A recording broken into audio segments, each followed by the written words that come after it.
NBC15 News at 11 starts now. We are lucky. We're lucky that people did not get hurt.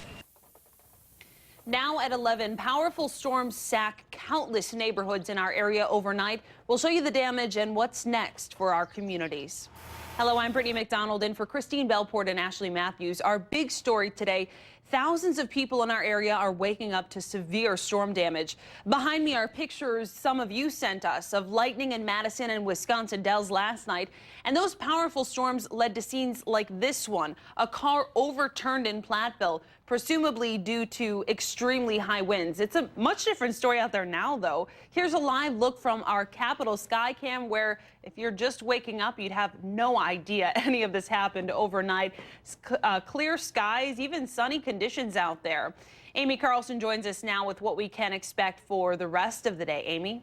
And Brittany, it is much of a difference actually right now, and we'll continue to have some very warm and humid weather conditions.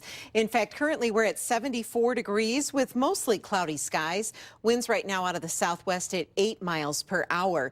You can see that the showers have dissipated and we'll be left with a little bit of sunshine and a break in the action through a better part of today, but showers and thunderstorms a pretty good possibility, unfortunately, overnight again. In fact, we have an elevated risk for severe weather. Here's a look at the storm reports across the area. The National Weather Service will be out to determine exactly what occurred throughout the day today by looking at the damage. 89 for a high temperature this afternoon. It could feel even warmer than that, closer to the mid-90s because of the higher dew points. And currently we're at 74 degrees here in Madison, 75 in Janesville. And once again, clearing for now, but more clouds, showers and thunderstorms rolling through again overnight and through the early morning hours. We'll take a look at the rest of the week's forecast in just a bit. Brittany? Okay, Amy, thanks. Officials have declared a state of emergency in Dane County in order to make storm damage recovery assistance available to residents who need it. A possible tornado tore roofs from houses early this morning. Fortunately, no serious injuries were reported.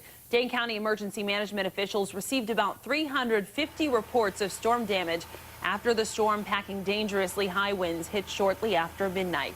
We caught up with a man who lives on Madison's west side on Yorkshire Road and Friar Lane.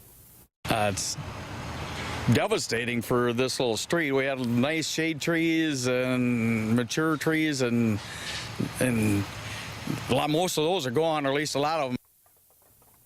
Dane County Executive Joe Parisi is touring the storm damage in Verona and Madison with the county's emergency management director today. Communities will collect damage reports and pass them on to the county, which will share them with state officials in hopes of securing a federal disaster declaration. Platteville in Grant County is one of the hardest hit areas. NBC 15's Lindsay Branwell has been there all morning. She joins us now with this report. All along this block in southwest Platteville, homes were hit by last night's storm, and authorities have blocked off this entire area for safety reasons and aren't letting anybody in. And if you're out, you can't come back in. Now, they have been working all morning to clean up the 12 homes that were damaged beyond repair and 20 others that were substantially damaged. We spoke with one homeowner this morning who woke up to his bedroom windows breaking. I didn't get hurt, you know. If you could be dead or hurt, and you gotta take things in stride, I guess. Becker says a restoration company is heading to his property later today to assess the damage.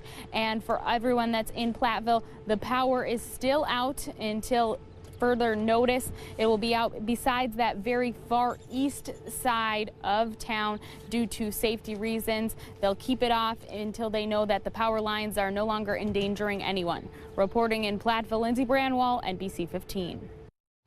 Lindsay, thanks. And the Red Cross is setting up at Platteville High School, located on 710 East Madison Street. If you're displaced, have damaged property, or if you'd like to volunteer, you can head over there to get help. In Verona, people spent their morning cleaning up their yards.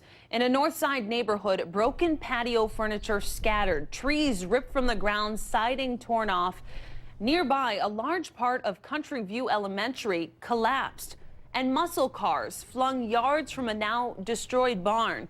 There were amazingly no injuries, but 2 families were displaced and taken in by Memorial Baptist Church and the Red Cross. One said it took just a minute for her home to be destroyed. we could hear it crashing down around us upstairs. And then the water just started pouring in because of the rain, and we were standing in an inch of water and in no time flat. So I knew the roof was gone and anything else. So. Verona police have much of the Country View corridor blocked off. The storm also caused power outages in our area. Here's a look at the current power outages reported by MG&E. About 2,000 customers are without power, and Alliant Energy reports another 500 of their customers are still waiting for their power to come back on. Around the nation, we're not the only state dealing with the aftermath of severe weather. At least 2 people are dead and more than a dozen injured after a storm packing twin tornadoes tore through a small town in Nebraska yesterday. NBC's Jay Gray is there with the latest. The damage is everywhere. City Hall's gone, fire department's destroyed, public library severe damage, 40, 50 homes are probably damaged beyond repair or destroyed. The early estimate, 75% of this farming community has been completely wiped away by a pair of twin tornadoes churning across northeastern Nebraska Monday afternoon. It started off as a large stovepipe tornado, but quickly translated into those 2 side-by-side violent tornadoes, which was something I've never seen in my life before.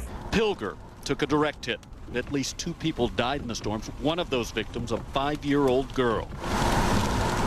As the twisters cut their deadly path across this community, homes, buildings, and lives were splintered in just minutes. You're just kind of in a state of shock because you can't believe that it can be gone so fast. The tornadoes were part of a widespread storm system that also spawned apparent twisters as far north as Wisconsin. But Pilger seemed to get the worst of it. The governor has declared a state of emergency, and the National Guard has been called in to a community that years ago adopted the motto, "A town too tough to die," a resolve that perhaps has never been tested like it is right now. Jay Gray, NBC News, Pilger, Nebraska. The National Guard is conducting an ongoing search and recovery mission on the ground and getting a look from helicopters overhead.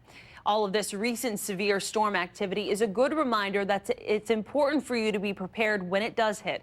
So make sure you like NBC15 Madison on Facebook and follow us on Twitter to get up-to-minute updates of all things weather related.